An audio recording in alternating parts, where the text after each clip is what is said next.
But we found that in the summer, in the heat of the year, these are the kind of thinkings that we have to apply to be able to sequence this. In the middle of summer, because it's hot, and we get really hot too, we'll have 90 or 100 degrees. If we keep water on them and have the right cultivar, we can pull off a broccoli. It won't look as good, but it can be okay. It takes about a week to pick out a field. It comes in within a week and it's picked out and the field is picked out. In October, when it's cold, it might take 3 or even 4 weeks for a field to come in.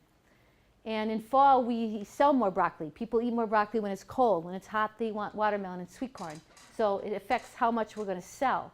So we have to adjust for all of that in our numbers.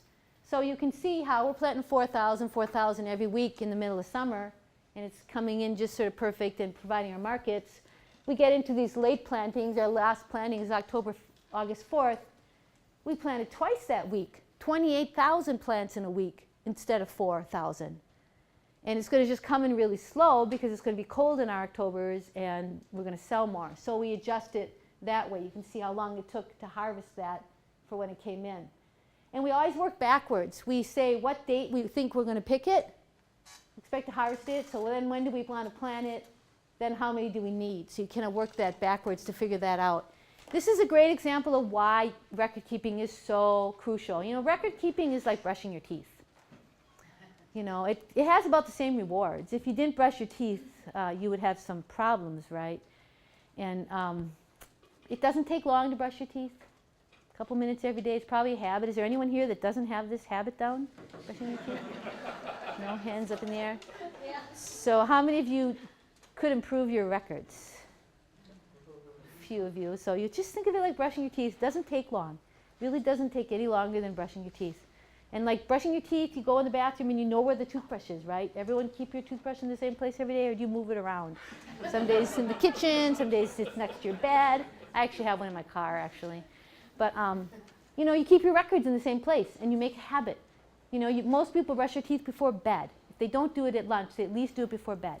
So have a time of day where you're going to write down your records. Have a place where you're going to write down your records, or every time you sit down to eat a meal, or every time you do a certain thing, write it down. Have a template ready, and you just put the information there, and it makes it not that hard.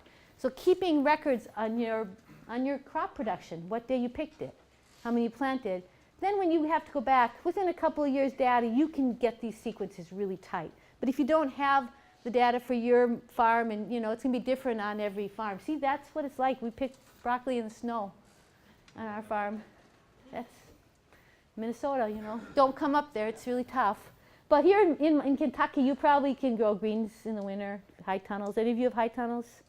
So it can be a great way to extend that market and really keep those customers happy. So you can, you know, go into your wholesale buyer with an availability chart like this and just really show them graphically when you're going to have your product and that you're going to have it for this consistent time, and have these conversations. If you want to sell wholesale, it's really important to plan before you plant.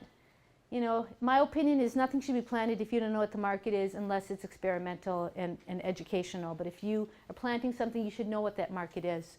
And if you're selling wholesale, go in and meet with your buyers. They want this as much as you do. Talk about what you're going to grow, what kind of volume they need. Talk about price, even if you don't want to. Talk about it anyways. Talk about when you're going to come, when you're going to deliver, when you're going to take their order, what their needs are. Think about meeting their needs. When you meet their needs, it really meets your needs. So don't tell them, well, I'm only going to come in on Fridays at 5 in the afternoon. To ask them what works for them, what do they need? And that's going to make really all the difference in the world, because again, it makes you non-fungible because you're providing service, you're providing quality, you're providing that relationship, and that makes them need you. And it doesn't mean you have to communicate the way they want. If I asked my buyers, they would all say they preferred email. I don't really prefer email. I want to call them up on the phone. I can sell a whole lot more if I'm on the telephone with them, because I can describe the beautiful broccoli and the lush, tight heads and get them excited. And I know I'm going to do better. And I can also sell less if I want to. Like sometimes I'll find a buyer sometimes buys too much. And I know sometimes their market and demand almost better than they do. So if I think they bought too much, I don't want them to buy too much, because it's going to sit there and get old. I'm coming to that market 3 times a week. You know, I do deliveries 3 times a week. I want them to just buy enough till they come back, because I want it fresh. So if I think they bought too much, I'll say, do you really need that much? You know, this seems a little high. You know, and if they go, well, yeah, I really need that much. I go, oh, okay. But if they don't, I want to ask them if they do, and make sure they're getting the right amount. I write contracts with our main buyers. And when I write these contracts, it's not my intent to write a legally binding document. If someone doesn't break the contract, if they don't honor the contract or they break it, I would never, ever take it to court. That's not my intent.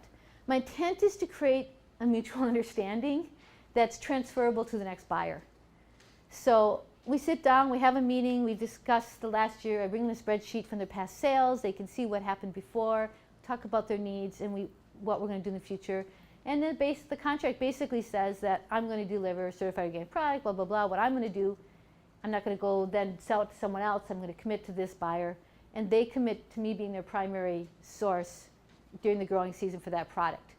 So we put on a piece of paper what they sold before. We put on the paper what they expect to need. But I don't hold them to purchasing that volume as long as I'm their primary provider and they are doing a good job of marketing, et cetera, et cetera.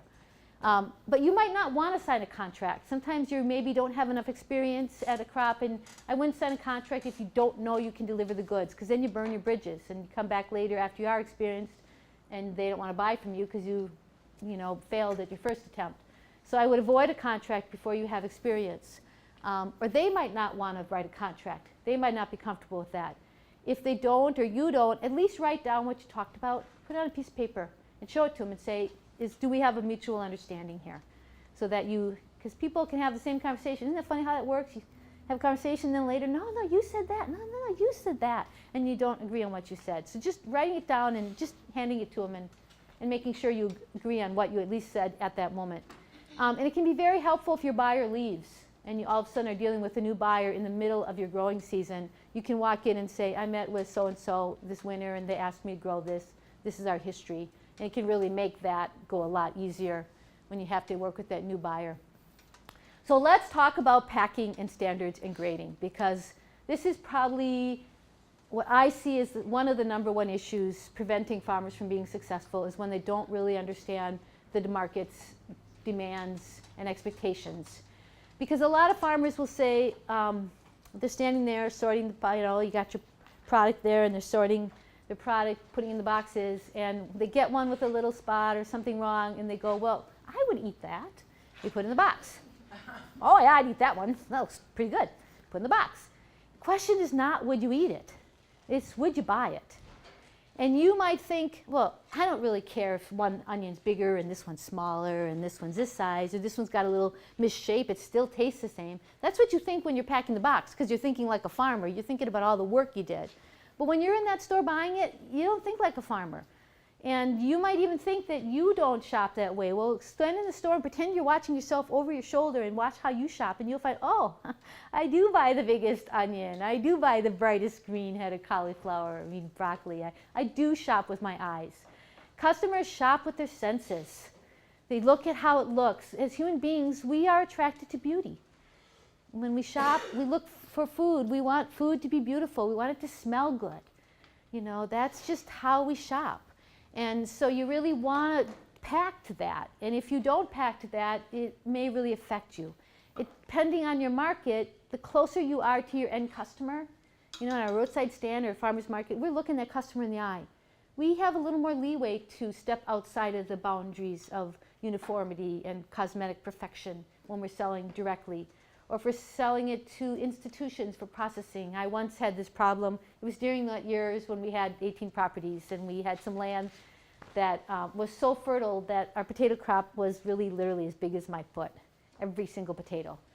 I couldn't sell them to the grocery stores, but my restaurants, they loved them.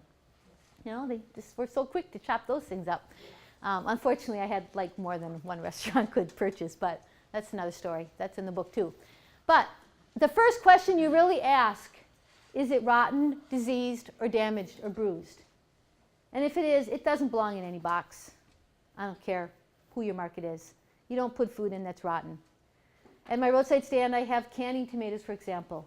They're going to can them within 24 hours. I won't put a rotten tomato in there. It's got a bad spot. I'll put a cosmetic imperfection, but I won't put a rotten tomato in there.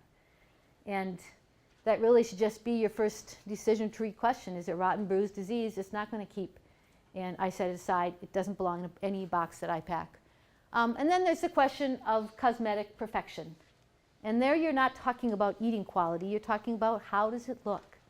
And there you're really subject to the human eye, because what looks fine to me is going to look not fine to someone else and vice versa. So I try to then step back and look at that unit, that product as a whole, instead of analyzing that one little spot. If it has a long, jagged scar, it might be just one scar, but it's so long and it's covering so much of the cucumber, it just really doesn't look very nice. I might not put that in a #1 box. I might sell it to a processor or to a restaurant. If it's got just 10 little dot scars, it probably looks fine, you know. Look at it as a whole. How does it really look? And as I said, that's a little subjective. I don't know how well you can see that. This kohlrabi, I took this picture in a grocery store, and there was a nice kohlrabi, and then there are these ones. They just looked awful. Nobody should have put those in the box. And nobody's going to buy that nice-looking cute kohlrabi because it's next to the ones that look bad. When you sell this on a wholesale market, the buyer, if they throw it away, they're going to lose money. That's their margin. And so they don't want to throw it away, and if they're not really savvy, they put it out, and then you don't sell any of your kohlrabis. And when you call them the next time to sell them some more, they're still sitting on the last batch you sold them. So really think of your customers as long-term assets. It's not today's sale that matters. It's tomorrow's sale and how this sale is going to affect tomorrow's sale and what they're going to tell people. You know, if you do something, everything perfect, you're lucky if they tell one person. But if you do something wrong, they're going to tell 10, 20 people, or talk about it at their bar mitzvah and at their daughter's wedding. They're going to talk about it in the bathroom on the telephone. They're going to tell everybody. So really think about that. You know, this sweet potato, would you want to receive it? It's a tough call. This picture doesn't show so well, but it's really brown down here. Maybe if it just had that little scarred over crevice, it's not going to spoil. It's not a, you know, a disease or a rotten issue. It's kind of a judgment call about whether that should go in the box or not. And think about what's inside that you can't see. Like on a cabbage, you could have internal rot. If you don't cut some, be sure you're cutting your food and eating your food and knowing what's in there. That tomato, I've shipped tomatoes that looked great when I shipped them, and the next day they erupted in anthracnose, little, we call it buckshot in Minnesota. I don't know if you use the same slang word here, but erupted in little rotten spots. And you know, I should have known that that was going to happen. So you really want to also be holding some of your product when you put it through your process, and hold some back. See how it kept up. Does it look good in a few days? Because it's going to really affect your reputation and your brand. We talked about that. No, we didn't talk about that one. It's really important that when you go to your buyers, that you are asking them how you did. Because especially now with this whole local hero concept of farmers being heroes, I'm finding that the buyers don't really want to complain. They don't want to make you feel bad. They want to be supportive of you if they're supportive of local. And a lot of times they won't tell you if there's a problem with your product, but they will stop buying it. And it's important that you open up that door. Ask them, how's my product looking? Is it holding up for the amount of time it should be holding up? Are you seeing any quality problems? How am I doing? Am I coming when you need me to come? Is my delivery person getting products where they need? Really invite that constructive criticism. And when they tell you something that you don't want to hear, don't get defensive. Say, thank you for telling me. Practice saying to everybody, thanks for telling me. Thanks for telling me. Yeah, thanks. That'll help me get better. And that way you can just be a really great grower, and you'll know what they need, and you'll make them happy and all that great stuff. So, you know, think about packaging. We didn't really have these clamshells till like the mid to late 90s. And we were using like a little plastic pint box in our wholesale sales. And then once the clamshells came along, our buyers said, we want a clamshell. We don't want these little pint things. And I tried my little educate the buyer trick, you know. I don't want to use the clamshells. It's all that extra plastic. And they just said, you have to use clamshells. So that was one point where I didn't succeed at educating my buyer to do what I want. But know that they're really going to affect what you sell. A lot of customers that want local or organic don't want a lot of plastic, but they do seem to want clamshells. And you'll sell a lot more herbs, for example, with the exception of parsley and basil, if it's in a clamshell. They get less herbs, but they still pay for them. They pay $1.99 or something for a clamshell with just a couple sprigs. It's $150,000 an acre to do that. You know, you really can grow so high income off of them. And they'll stay fresher. But for you, what it does is it gives you a great chance to do your branding and put a label on things. And It's a chance that I don't like to pass up. Whenever I have that opportunity, I go for it. I had a buyer who wanted me to grow the perfect, every tomato exactly 5 ounces so they could put them in clamshells. I said, no, I'm not going to do that. So you can have your standards, and I just said, no, I'm not going to do that. It makes sense to me to do it for a cherry tomato where you really are going to be spilling all over, and it would be very hard to not have them in some kind of package. I wasn't going to do it for those tomatoes. Something where traditionally it's bagged, like a potato or an onion, that, you know, everybody goes to the store and buys a 5-pound bag. If you do a similar type thing, you're going to just sell a lot more. I once had a field of potatoes go down, so I had literally 4 acres of bee-sized potatoes, and I was selling them bulk. Well, I just can't sell that many bulk small potatoes.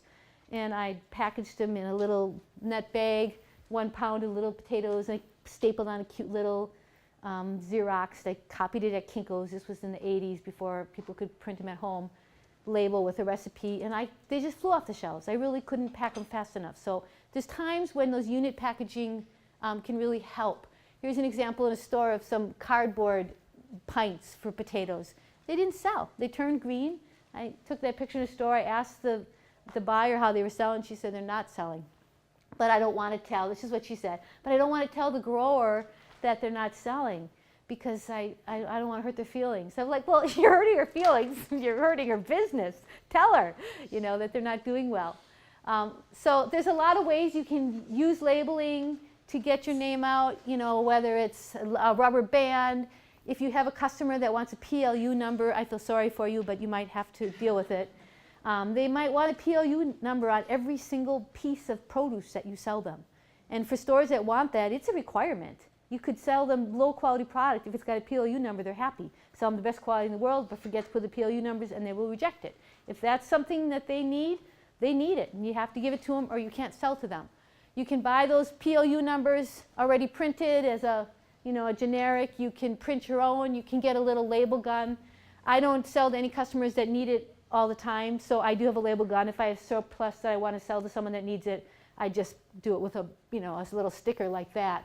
And it's not as pretty, but it's not something I do every day, so I don't stock it. But be aware that it exists.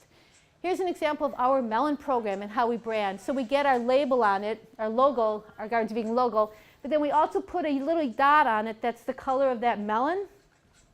And that really works well because a lot of the melons are the same color. You know what? I'm on battery here. This isn't on. Okay. A lot of the melons look the same on the outside, but they're different colors on the inside, and our customers get confused. I've got to get backwards to that now. They get confused about the color, so we put a yellow dot or an orange dot or a red dot, plus it has our logo so they know where it came from. And that's the Gardens of Vegan melon program. People really like that. They know where the melons came from, and it gets that branded business in there too, and it's something a little bit unique, but yet it just makes sense. So those kind of things are handy.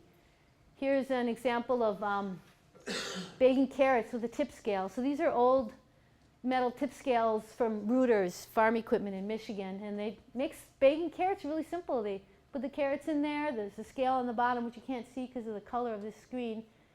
They slide their plastic bag on the end when it reaches the right volume, and they just tip it right in. Quick, easy. They slip a little label on it, and they've got their little 5-pound units of carrots that they then put in the packing box and send off to the store.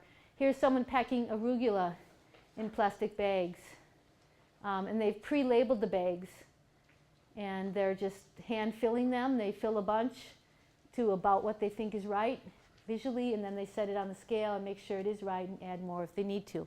So it's pretty quick. You don't really need a machine to do that.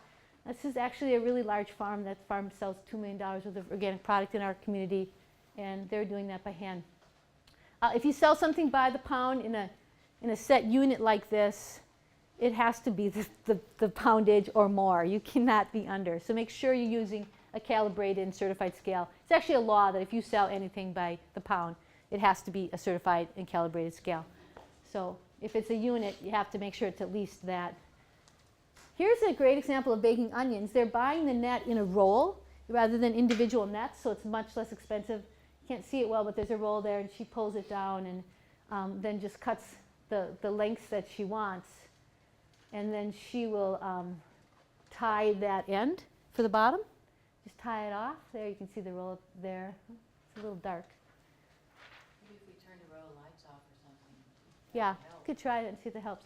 And then she's got a scale there, and she fills her Tupperware container, so she'll get her exact weight. And then you can see she's tying the net bag on the bottom. And it's kind of like a little manual tip scale. She'll slip that over the top.